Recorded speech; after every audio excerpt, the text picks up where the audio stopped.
Hi, everyone. We hope you're continuing to do well during this stay-at-home time with the coronavirus, wherever you are in the world. We're going to look at a unique name of God that might be particularly interesting and meaningful to you during this time. Now, I remember traveling abroad. One of the biggest moments of stress, biggest times of stress for myself as a father, as a husband, would be when my family would get sick. Even for myself personally, I remember traveling in North Africa and getting really sick. I just had to stay in a hotel for about 2 or 3 days and just drink water with a spoonful of sugar and a pinch of salt and just try to drink and drink and drink. And eventually my fever broke. And I remember during that time of just praying and praying, God, would you heal me? And I remember praying when my kids would be sick, saying, God, would you heal them? I remember praying when my wife would be sick, God, would you heal her? And that becomes a prayer or a focus whenever we fall sick, because God has the power to heal. And there were times He would heal miraculously at times. There were other times that medicine seemed to heal us, or doctors and their knowledge, or other times it was just time that began to heal us. But if you were to get the coronavirus and to fall sick, what would be your prayer? I'm guessing most likely it would be, God, please heal me. But why would that be your prayer?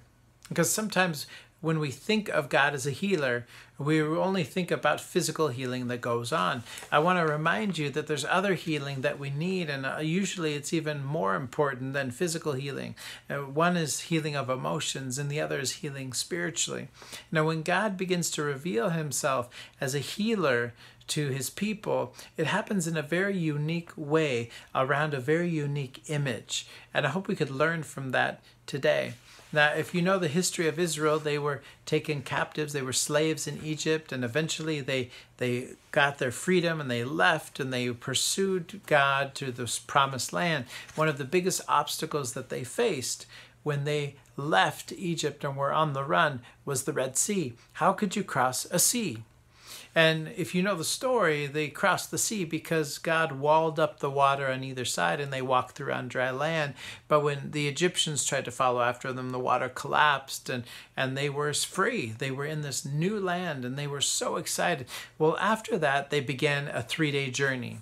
And keep in mind, they were in the desert. They were in the wilderness. They were walking and they didn't have anything to drink. They had just gone through an ocean full of water, not drinkable water, but full of water. And now they were looking for water to drink, to sustain themselves, to survive. And they had none. 3 days later, they came to some water. But that water didn't taste well. It actually tasted very bitter. How are they going to survive? How is God going to take care of them? How is God going to take care of them in the future if they've only been on the run for 3 days? And they're ready to die of thirst? And this is where God reveals He's the healer. Not in a moment where they're sick or when Moses is sick or some big important person has a fever or some stomach issue or some virus. He reveals that He is the healer through water. In this moment where they're on the run pursuing this promised land, and have escaped, have made it through the Red Sea, some miraculous sign of God, and now they're not going to make it because they don't have water to drink.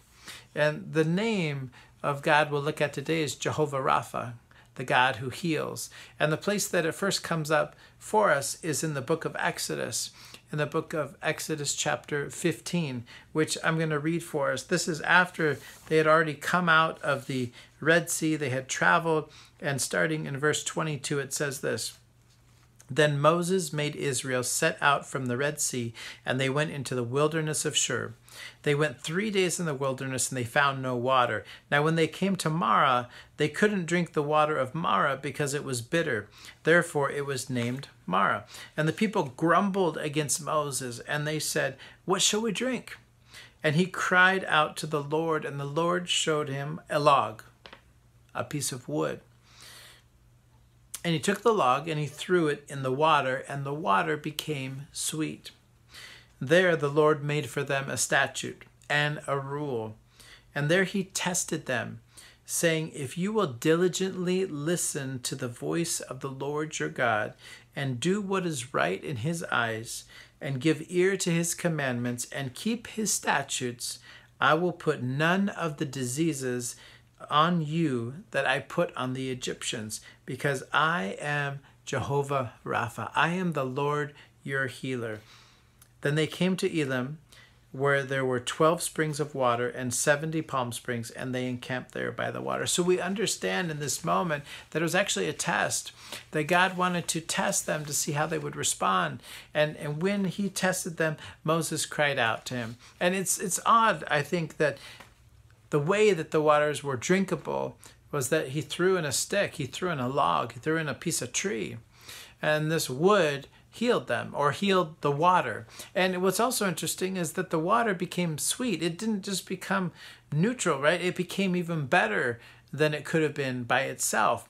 And so many people will pull out of this the imagery that the wood going into what is bitter and what is broken and what is hurting actually changes it for the good and brings healing.